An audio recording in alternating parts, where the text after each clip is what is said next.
scary. It's like Hanukkah again. Right? Gotta Yeah, fill it. donuts. I actually, yesterday we were shopping in Aldi's. We found gluten-free donuts that are, just plain kosher, and they're in the freezer. You take them out, you just leave them on the counter, and they're ready to eat. What brand? Did you recognize the brand? Yeah, I think it's Aldi's brand, specialty, whatever. Kosher donuts. And I was like, you know what? I don't care that it's past Hanukkah. There's kosher donuts in town. Okay. Yeah, that's fine with me. I can do donuts now. It's always a good time for donuts. And it happens to be a special day on the Chabad calendar because it's today is the day of Hey Teves, the 5 of Tevet, which is 5 of Tevet. You'll be able to scoot by.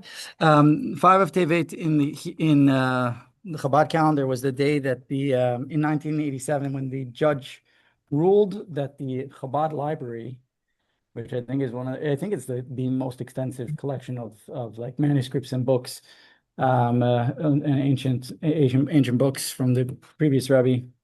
Unfortunately, part of it is still stuck in Russia. Now they have it on display in a Jewish center, which is already a good thing.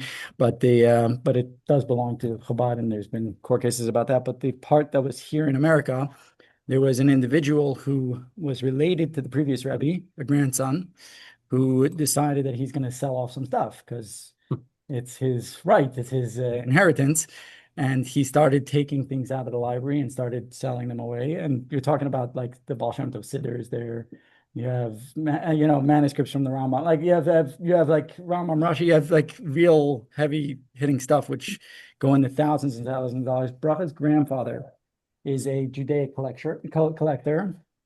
He at the time was one of the people that kind of discovered what was going on and where some of the missing books were because he was a collector. People were offering to sell him things, and he's like, that doesn't belong to you. Like, how did you get a hold of that? Because I know that belongs in the library.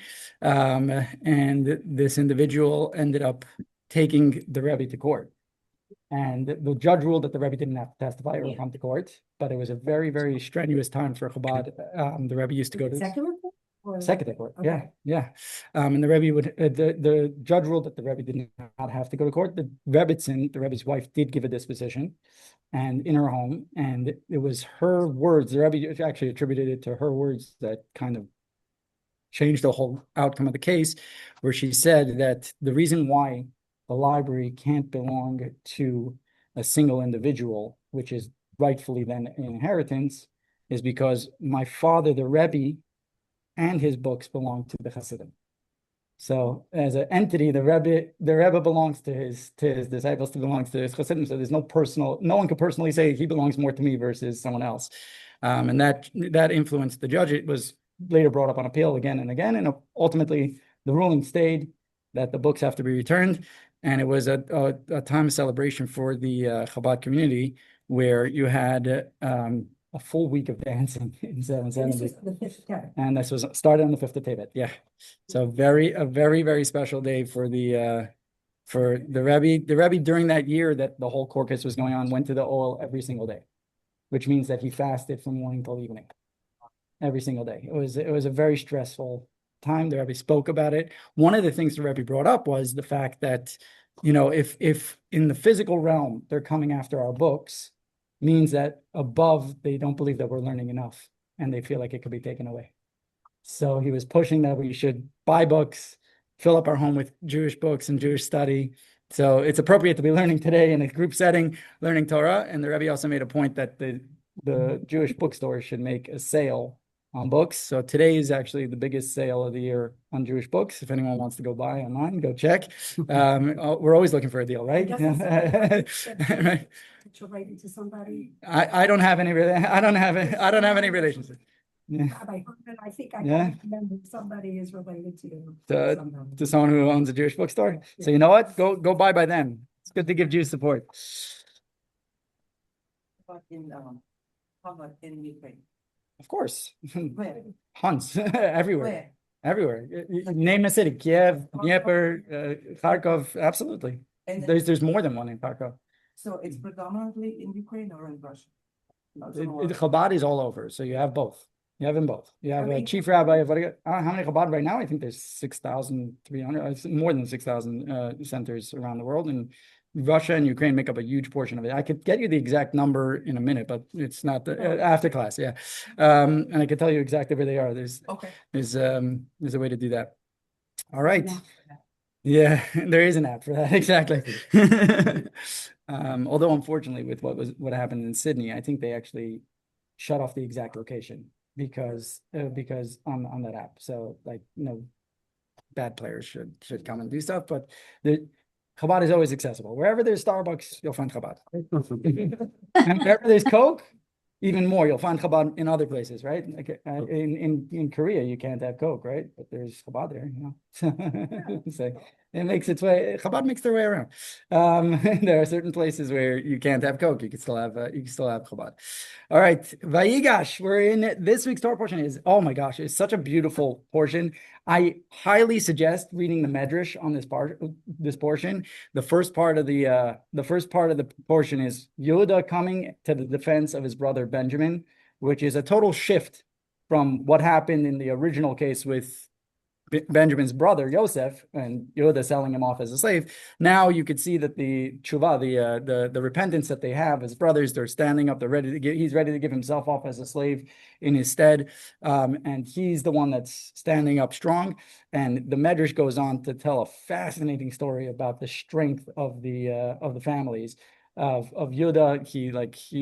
He shook Egypt with his roar. Like that's how dominant and how angry and upset he was. And these were mighty men. They took down a whole city of Shechem, just two of them. So you can imagine just how mighty they were. A lot of English American cinema comes based on obviously biblical.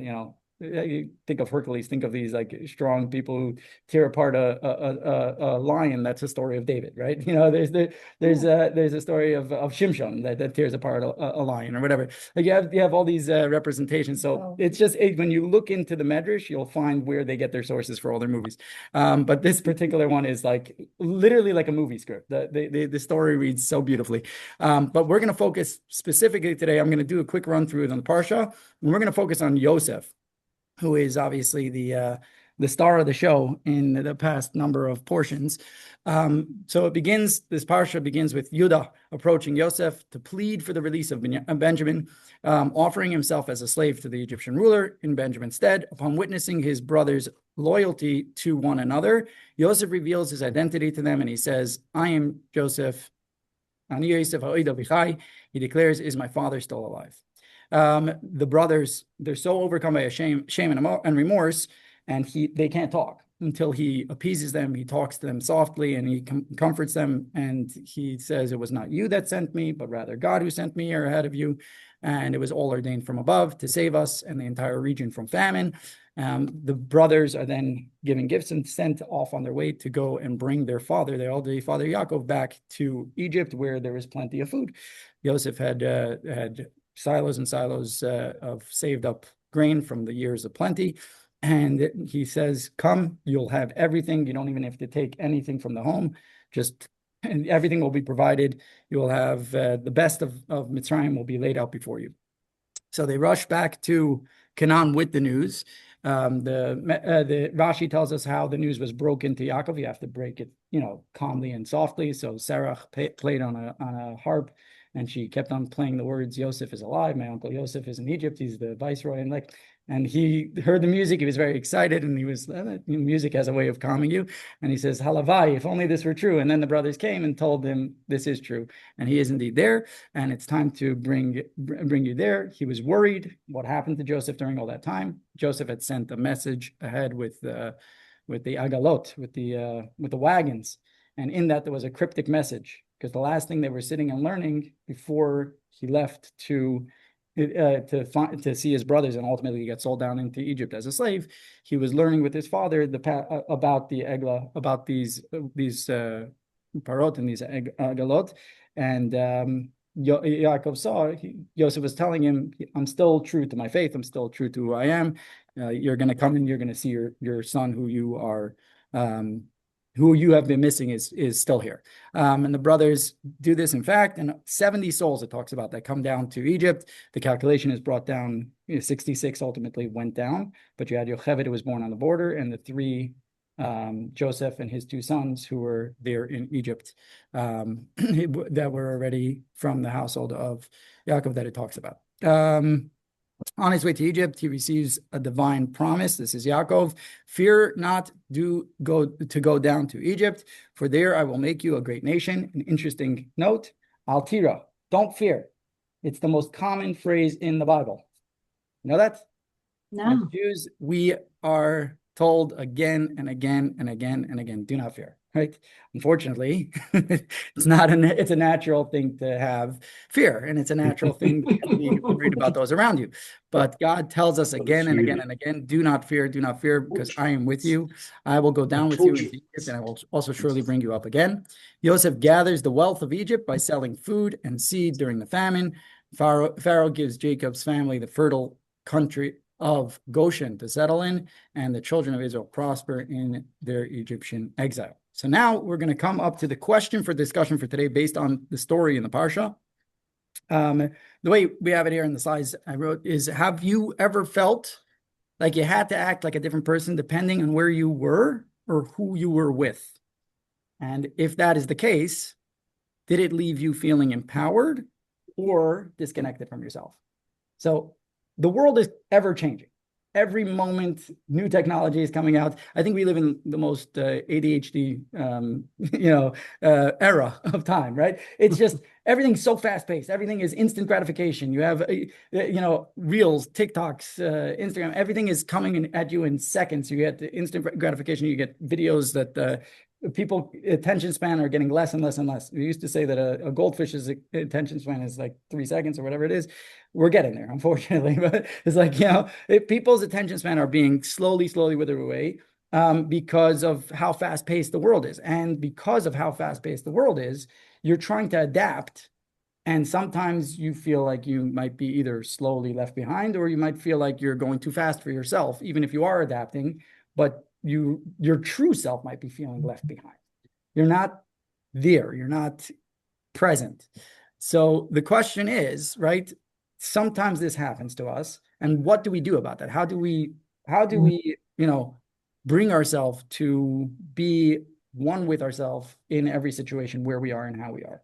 Is that a fair question? Fair thing that we'll try to get to today.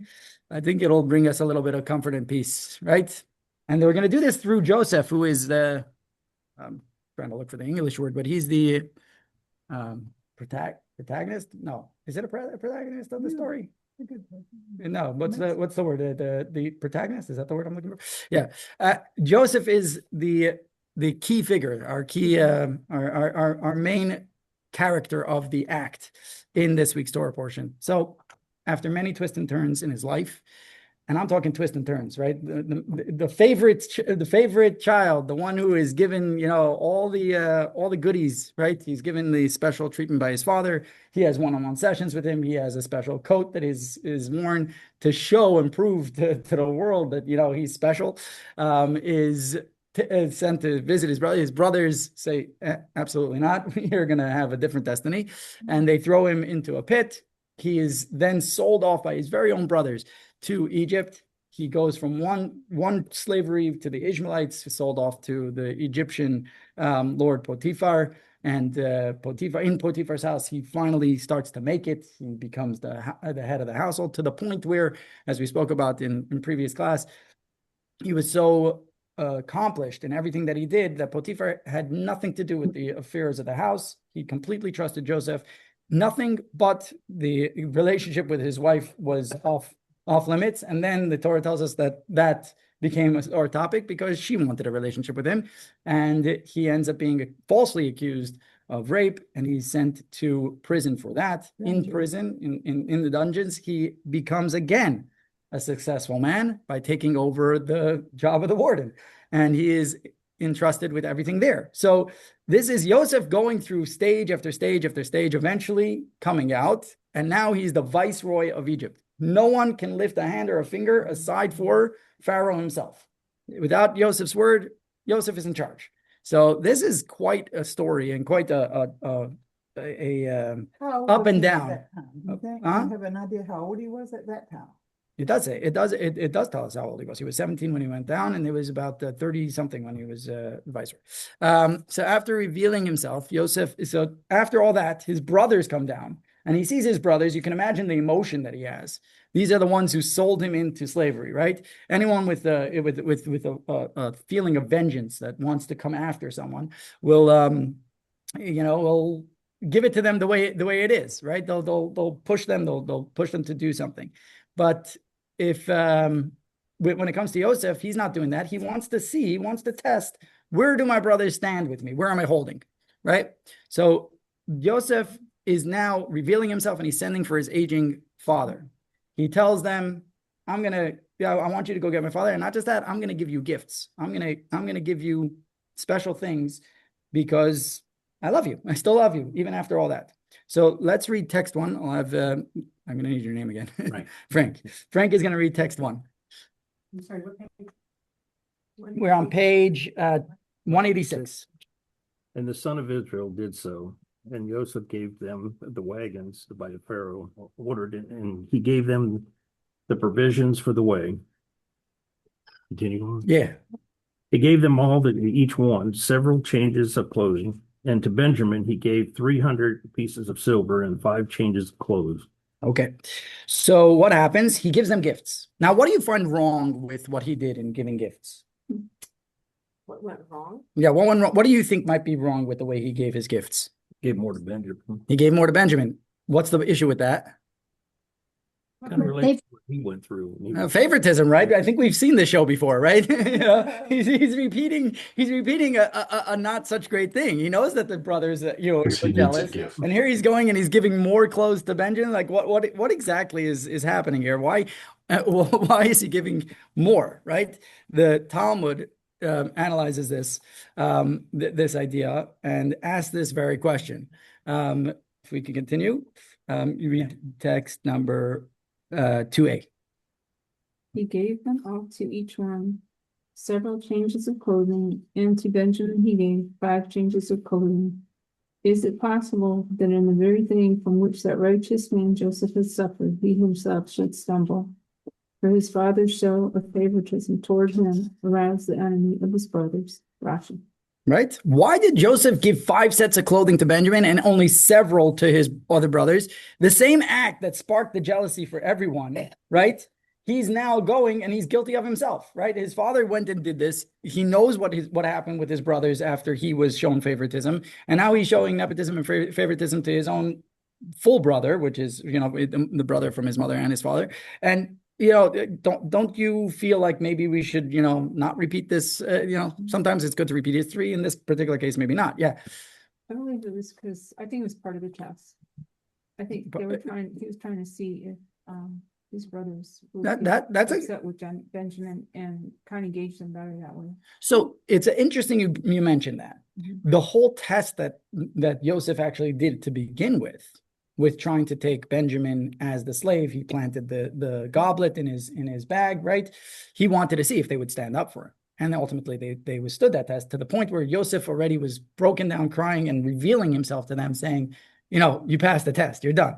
So now, once he already, claimed that they passed the test, why would he?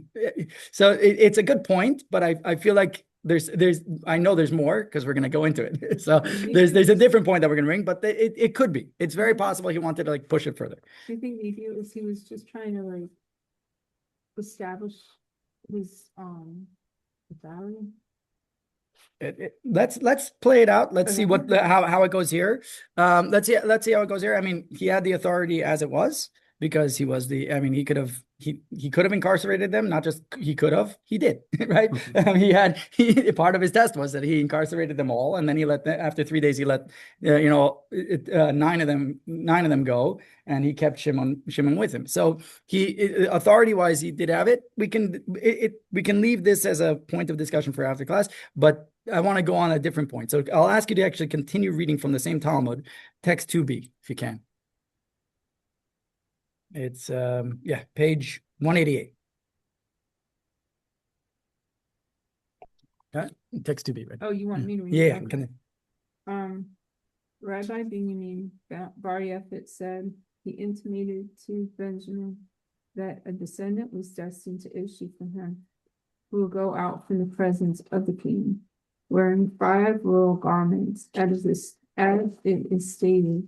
And Mordecai went forth from the presence of the king in royal apparel of sky blue and white, and with a great crown of gold, and with a fine wrap and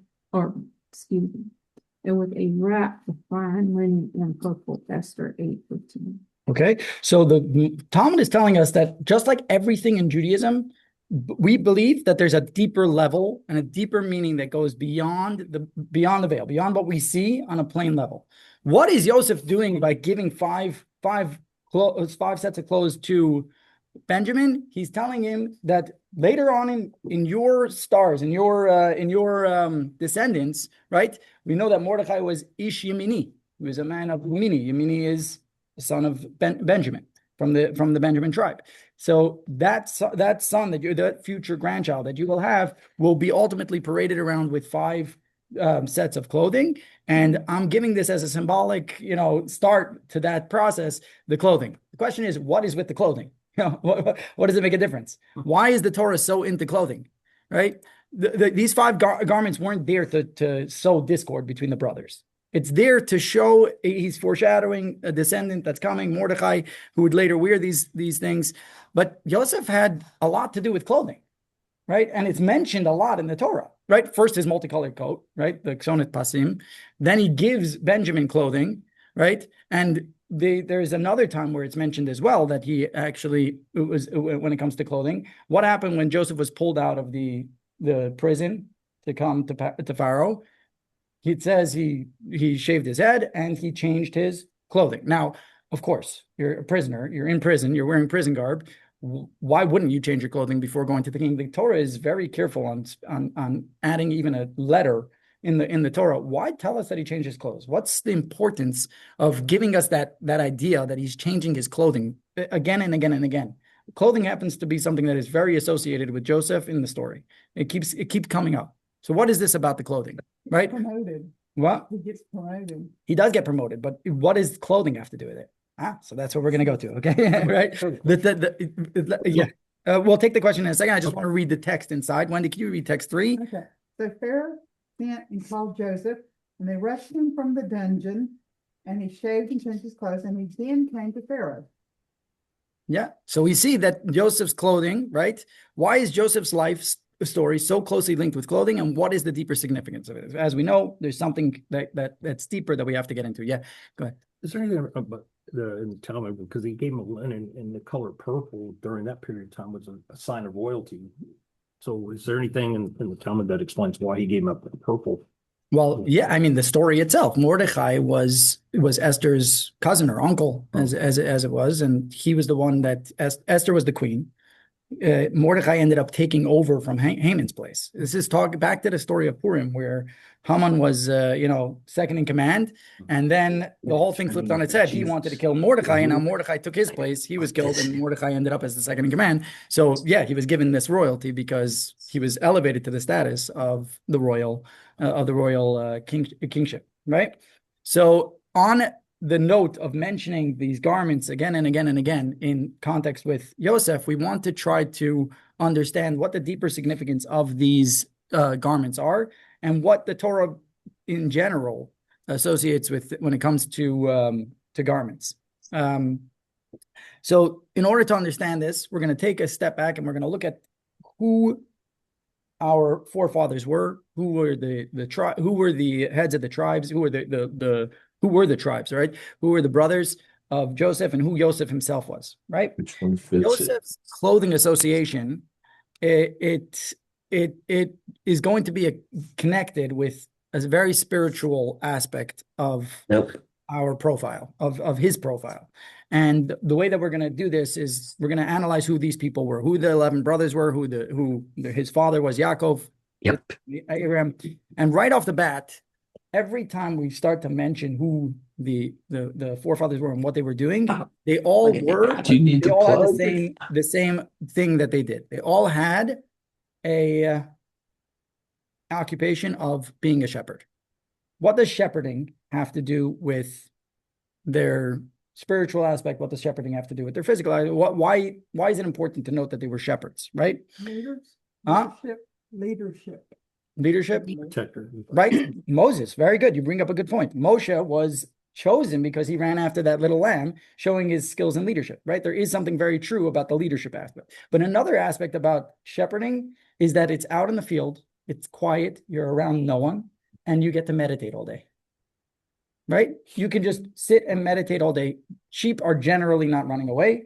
The only thing you have to worry about is outside factors coming in. And that's what you're doing. You're shepherding, you're watching that the sheep are protected. And you're doing that by keeping them out in safe places, safe pasture. And it's an idea of serving God by separating yourself from the world. You're completely aloof. Right? You're not in the inner city. You're not dealing with the hustle and bustle of the day to day. You're out in an open meadow where it's quiet. Everything is good. The metropolitan of the time was Egypt. The brothers weren't in Egypt. Where were they? They were out in a land called Daista, right? They were out pasturing in the fields. That's what they were doing. So Hasidic thought teaches us that there are two life story parts here between our forefathers and the brothers versus Joseph. Our forefathers Abraham, Isaac, Jacob, and the 11 of the 12 shvatim of the 12 tribes. Each one of them were wholly devoted to serving God. Where were they doing this? Out in the field by themselves. Joseph, where was he found serving God? In Egypt. He ended up finding himself in Egypt, right? Generally, right, all of them chose to disassociate themselves with the world and with everything around them. The representation of that is serving God through separating from the world. The kings represent what happens with Joseph. He's a king. He's a viceroy. What does that represent? It represents serving God by engaging with and elevating the world around you. He was on the highest level that you can be in the world itself. Okay, so let's see how the previous Rabbi writes this idea, right? The reason why the brothers were shepherds and devoted to serving God through a secluded spiritual life was because they didn't believe that you can influence the world around you. They thought that serving God was that you had to keep yourself separate. This is how it's written, text number 4a. We'll jump around. Mila, you're up for reading it? Okay. Joseph's divergent path. Here's what's going on. Our forefathers and the tribes were shepherds and didn't involve themselves in any worldly matters.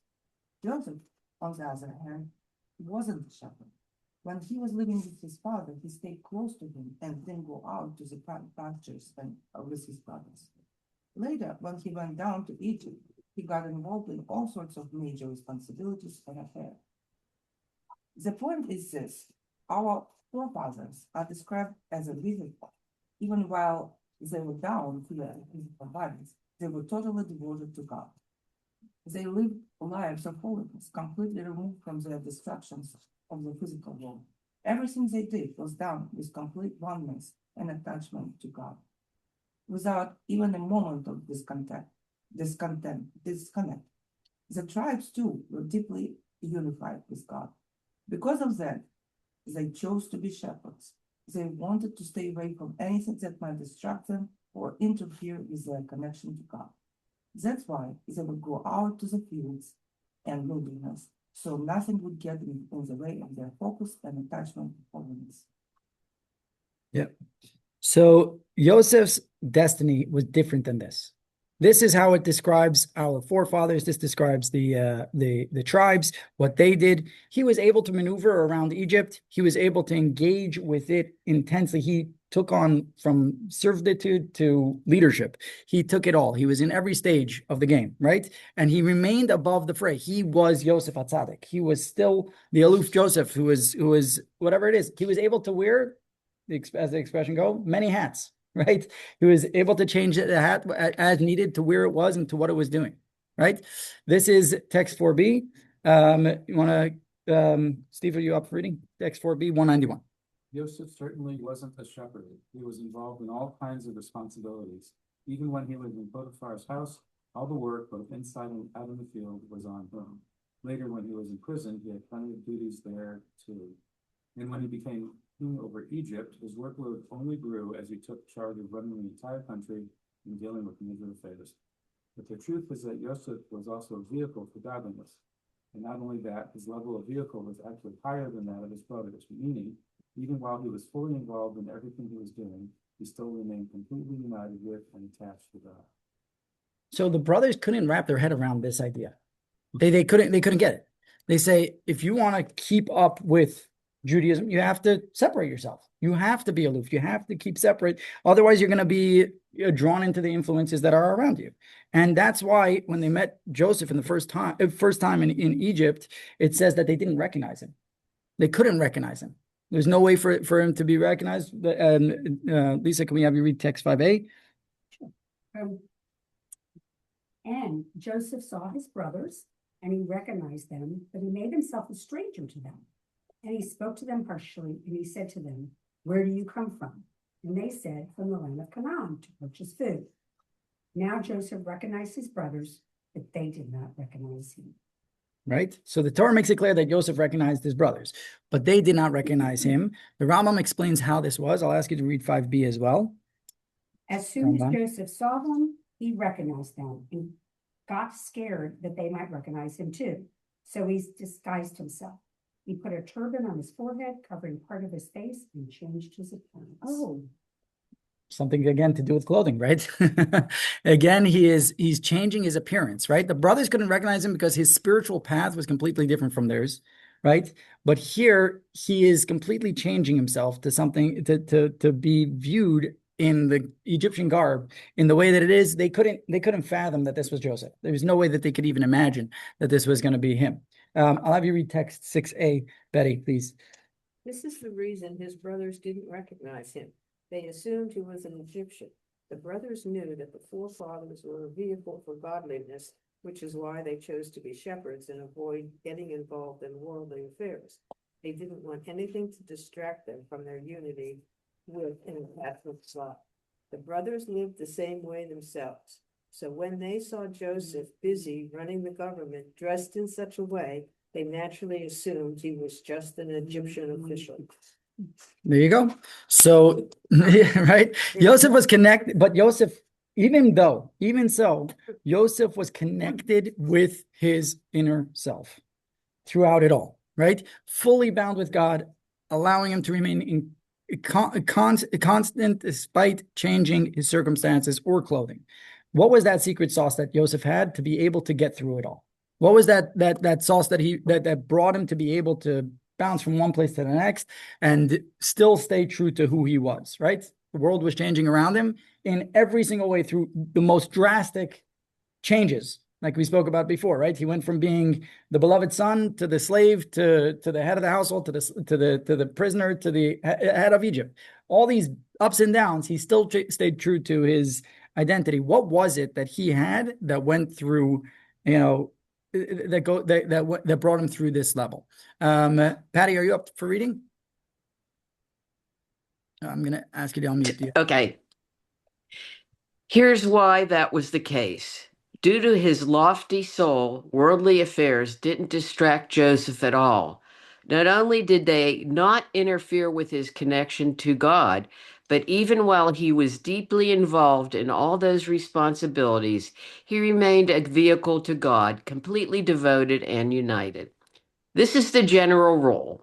If someone feels connected to the world, meaning if the world matters to them, they can get caught up in it. And once they're caught up in it, the world demands naturally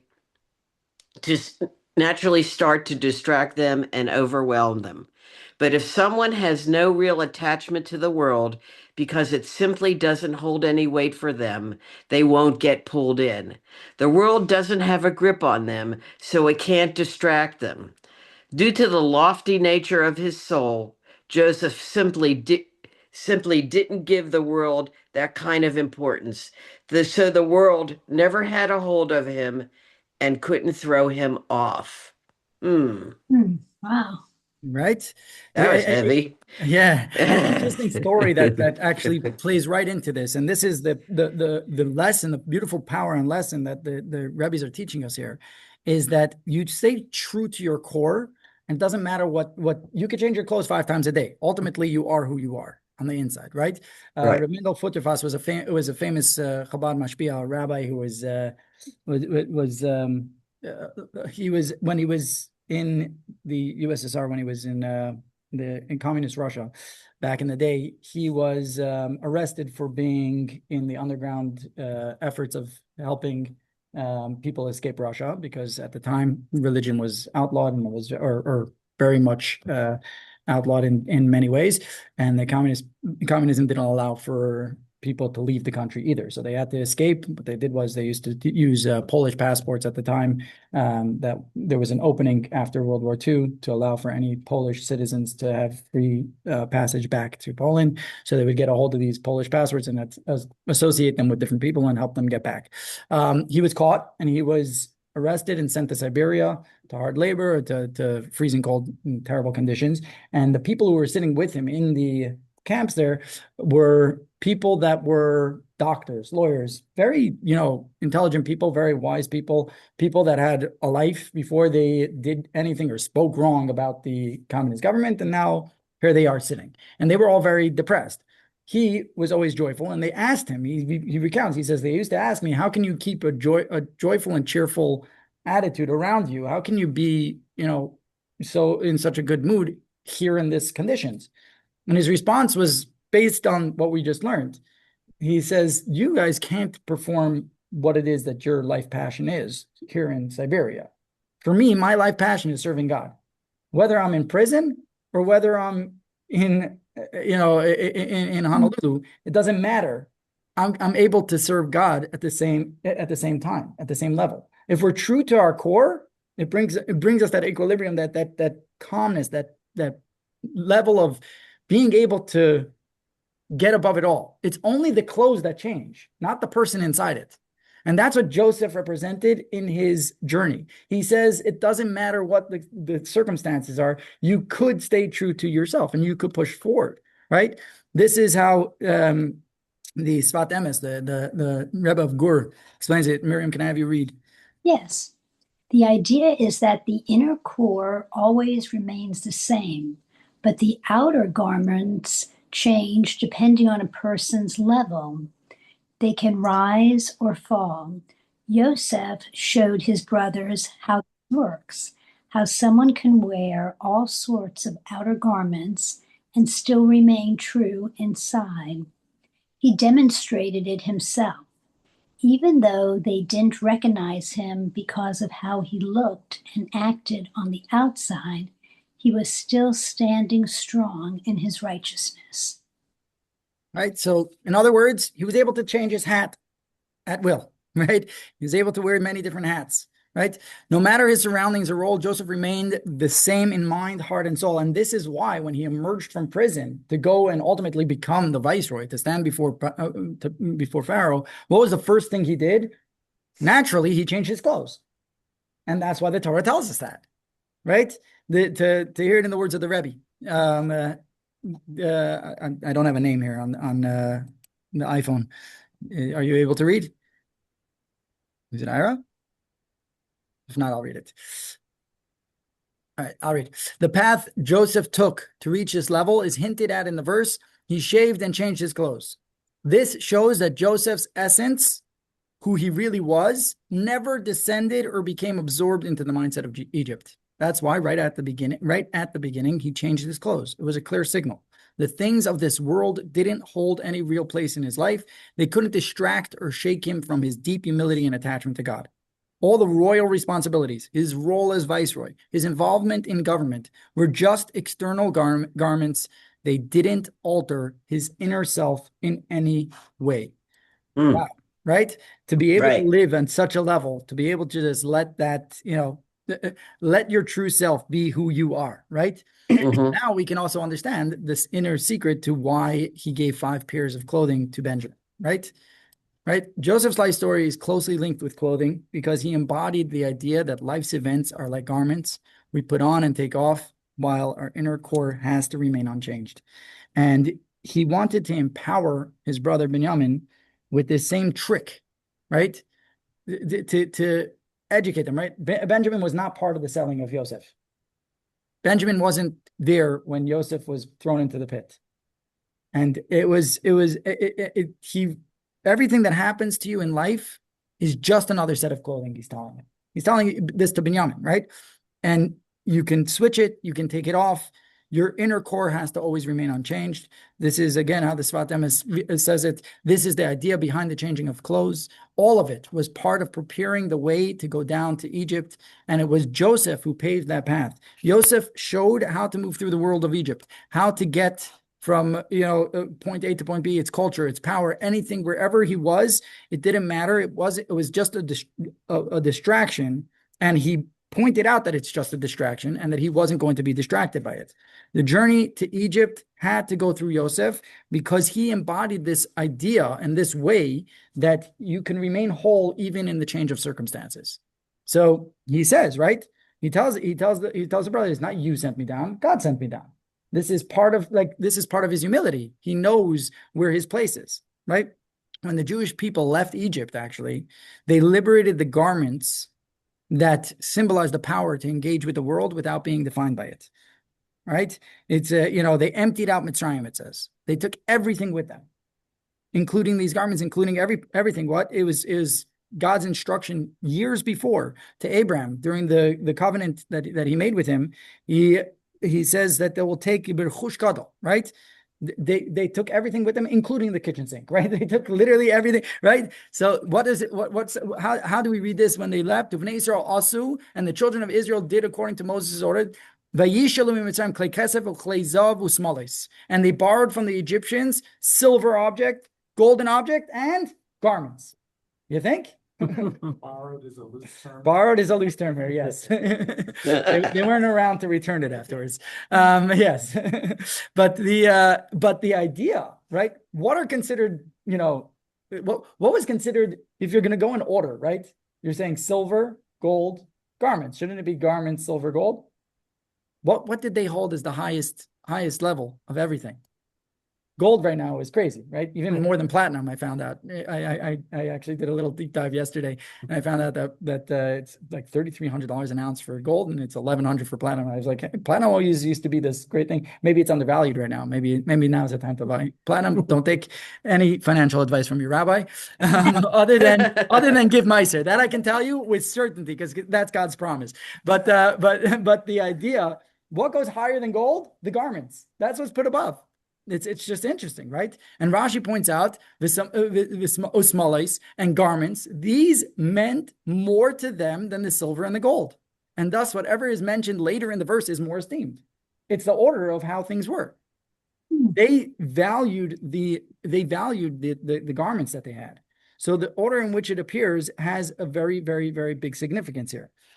And what was the most important thing for them to liberate, quote unquote, from Egypt? Was these clothing, was the garments, right? And so what we've learned until now, right?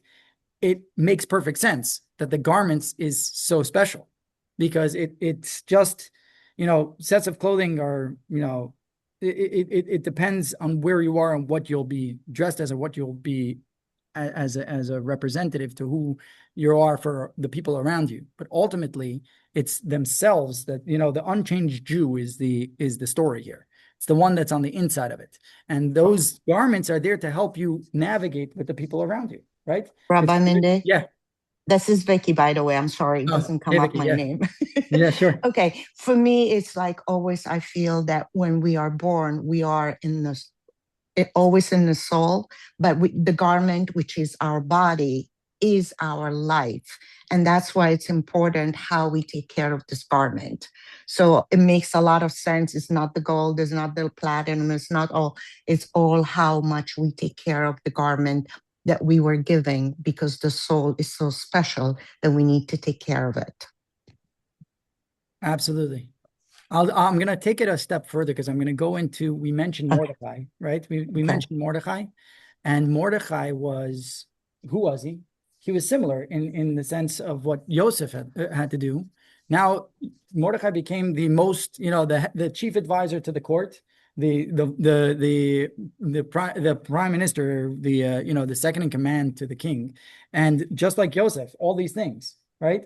we can attribute the fact that he stayed true to himself. Mordechai was always Mordechai HaTzadik, right? Just like Yosef was Yosef HaTzadik, Mordechai was Mordechai HaTzadik.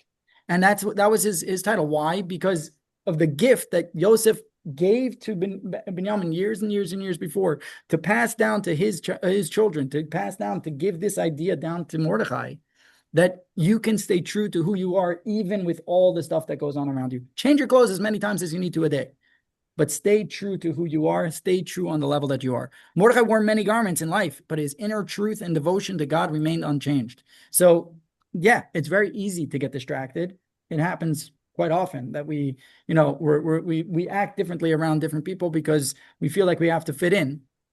What are we saying here?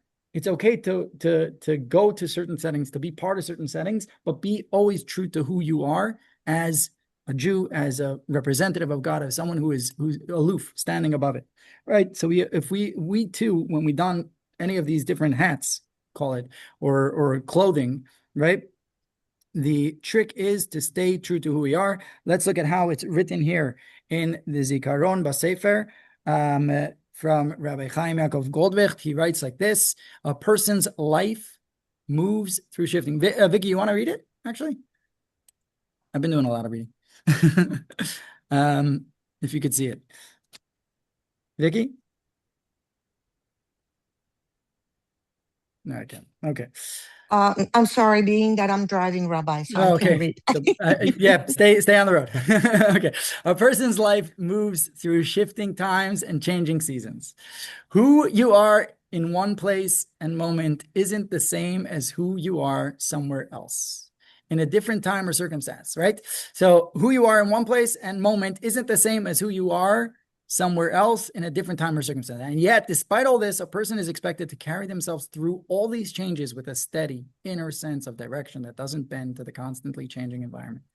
That's the deeper meaning of changing garments.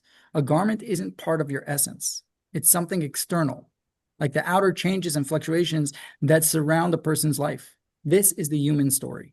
No matter how much the surrounding shifts, whether in time, place, or circumstance, they are just garments. What matters is that a person conducts themselves with strength and consistency, guarding their inner core so that it doesn't waver as everything around them changes, right? It's not too hard, right? Even though it sounds like a very lofty level, we can stay spiritually true and spiritually whole, even as we adapt to life changes and roles around us and the environments, if we just stay true to our core. We just started Tanya again. We just started a new cycle of learning the Tanya. Yotes Kislev is the day that the Tanya starts on a daily level of learning, on a daily track of learning. And this is actually the first few chapters of Tanya discusses this idea of the levushim, of the garments of the soul. The garments of the soul are made up of the side of the klippah and the side of the kedusha. You have different garments that you can wear. And there are certain things that you can choose to envelop and enclose your soul in. And there are certain things that are good for it and certain things that are not good for it. The 613 commandments are split into the positive and the prohibitive. The prohibitive are the parts that are not good for it. Those are clothing that envelop the soul. When it's enveloped in something that's wrong, then the soul feels that effect. When it's enveloped, though, in something that's right, and it's doing a mitzvah, now you're fully enveloped in God, his wisdom, his energy, because he completely is giving you everything there. The mitzvah itself is a connector point, and your soul is connecting to him.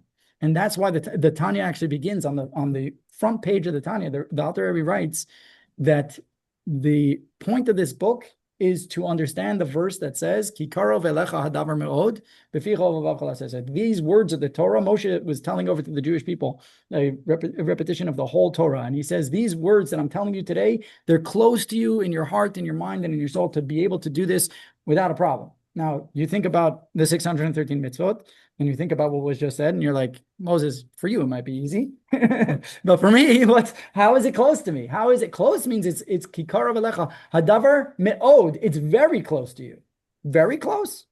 You want to say it's close, okay, fine. If I choose it. But the Alter Rebbe sets out in the Tanya to give us this idea, to give us this track, to show us this exact idea, that it's all the levushim. If you get in touch with your inner core, and you can actually, be aloof a little bit from everything that happens around you, you will have a totally different mindset on life. You will have a totally different outlook on everything that happens around you. You'll realize that it's all by God's hand. It's all there for good. And God is the one that directs the steps of man. The direction of where we are is all there. And Yosef was the first one to bring this out in the strongest manner. As someone who said to all the tribes, he said, I'm there. In fact, the Medrash tells us there was a whole back and forth between the brothers when they threw him in the pit. It wasn't that they threw him into a pit. Doisna is actually, it was from the idea of, there is no place that's on the map called Dosan, but it comes from a place of din. They had a din Torah. They sat down as a group and they said, what you are doing to Judaism is going to be completely filtering it out and completely losing it. You cannot do that. You have to stay aloof. And he said no. And the majority won. And they said, you know what? Test it out for yourself. You can go. We're going to send you down to Egypt. Tell us how you fear, right? And ultimately, he proved to them that, yes, you fear well if you keep true to your core in the land that you end up in. He was the one who embodied this message. He showed it to us. Why Joseph changed his clothes. Let's read the last text here from text number 12. Life demands all types of situations, and most of us don't have the luxury of being shepherds. Our lives inevitably look much more like Joseph's than that of the 11 brothers. Truth is, in today's day and age, there's really no such thing as a shepherd life. You can be secluded on an island, but as long as you have Wi-Fi, you're in the world as much as anyone else. It's right there in your pocket, even in the thickest rainforest or a remote mountaintop. With the inundation of everyday life crashing on you in the hotel at night, you may as well be sitting on the Egyptian throne or in Times Square. We're all Joseph today, as the only way we can be successful in holding on to our values, the morals and the religious convictions we hold dear, is by mastering this ability to change clothes. Ask yourself, who is the real you? Who am I really?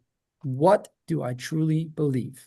Once you have identified that, make sure that wherever you go, whatever you do, whomever you associate with, if it isn't in line with your values, then change your clothes. Remain distinct and remind yourself that this isn't really you. You are something else, an internal fortress that's only wearing a costume right now. And that if that device in your pocket becomes part of you, of who you are, then the clothing has morphed into skin. If it's something that you simply use as convenience and you can easily put it away, right? Think about Shabbat for a minute. If you're able to disconnect from the world for a minute, remain impervious to its influence, then great. You've mastered the clothing trick. Joseph's garments, they represent his secret to who he was, navigating life's changes without losing his true self by staying deeply connected to his inner core. He gifted us this lesson. He gifted it to the brothers, and it continues to apply to us today. He gave each one of them garments. He gave Yaman a little more to represent his future descendants, but this idea wasn't obviously to sow discard. It was to give them and empower them to elevate themselves to the circumstances that are around them. So we'll quickly go over the key points from today that we went through. Joseph's story is replete with clothing references, especially to the changes of clothing. The Kabbalah obviously tells us, and Chassidus gives us deeper insight into what the clothing represent. Joseph's life story was radically different from his brothers. The latter were ascetics who chose to live as shepherds. Joseph was thoroughly engaged in the world. This divergence is reflective of different spiritual profiles. The brothers were afraid of worldly affairs, that it would change their attachment to God, whereas Joseph, who possessed a loftier soul, was confident it would not. Joseph's ability to navigate through the world unfazed is represented in the phenomenon of switching clothes. The outer appearance changes, but the inside remains unchanged, and we too ought to adapt this approach vis-a-vis the many fluctuations of life. Any comments, questions, concerns? Very good. All right. I'll take that as a comment. Yeah. And Tanya, is there a class on Tanya? That's a good question. We're actually going to do a roadmap to Tanya coming up on Chof Dalet Davis, which is, if today's in 19 days. It'll come out. We'll do something just as an introductory to Tanya. While we do JLI on Tuesday nights, we're doing JLI, but I'm looking to see if I can, the times that we're not doing JLI, to do a Tanya class. Like something. It would be, but it's going to be in a few weeks, because this week we're traveling, but it's going to be in a few weeks, so we're going to introduce it. God willing, that's the plan. So when you say you started timing, you personally started the reading of time. So personally, but it's called chitas, right? Okay. The daily study of the chumash of the day, the Tanya of the day, and the reading of the Tehillim. The Tehillim, the way it's split up as the month. Mhm. So it has each day of the month we do it. So after davening, we do in shul, we say the daily portion of the Tehillim, which is, the first day it's from 1 to 9, 9 to 18, etc. And it goes through each day varies on the amount of Tehillim that there is, but we do that. The chumash is the daily portion as it's split up Rishon, Sheni, Shlishi for the week. And Tanya is also split up in that same form. The previous Rabbi was the one who made this learning schedule that every day the Hasidim should learn and read from these 3 books. So you cover what's called chitas. Actually, the Rebbe pointed out that chitas is from the word of imposing fear on our enemies. So when we learn chitas, we can actually affect the well-being of our soldiers in Israel. And there's a daily study on that. And Rambam, I know that, Steve, you've done the daily study on Rambam before, right? You went through the 3 chapters a day, right? So that's part of the daily cycle. There's chitas and Rambam, those 2 things. Yeah, I think you told me once you did it. A yearly cycle on the Rambam study. Yeah, you did, right? So that's those 2 things that we go through parts of the Torah, the Nevi'im, the Ketuvim, and the. We do it after shul every day. So every day, yeah, every day. So the learning study, I do it personally, but meaning I don't do it as a class at the daily study of Rambam. Maybe I should. It's not a bad idea. Just a snippet on the chitas. But if you want to find resources on the study of the Tanya, there are so many greater rabbis than me that did classes on this. Is there something about Chabad.org? Yes. Yes, I think Rabbi, he goes by Rabbi, Oliver Shalom, Rabbi Yeshua Gordon, Rabbi Josh Gordon, from the Valley he lives on through those videos. He passed away a number of years ago, but his classes on Tanya are something very special. He also had a very good humor about him, so he was very easy to follow along with and do it. And he did it on a daily study. He recorded it for Chabad.org, so he has it. Okay. It's lives in perpetuity. Exactly, that's a good word. Yes, and he gets royalties. His soul is definitely his. I'm saying his soul gets royalties every time that someone learns from it. Right? That's a way to. You want to know how you get royalties in the afterlife? Teach people, right? Teach people. It's a very good thing. And the Rebbe said that if you know the letter Aleph, it's your job to teach Aleph. Don't wait until you know Beis, Gimel, Daled. You know something, you have to teach it.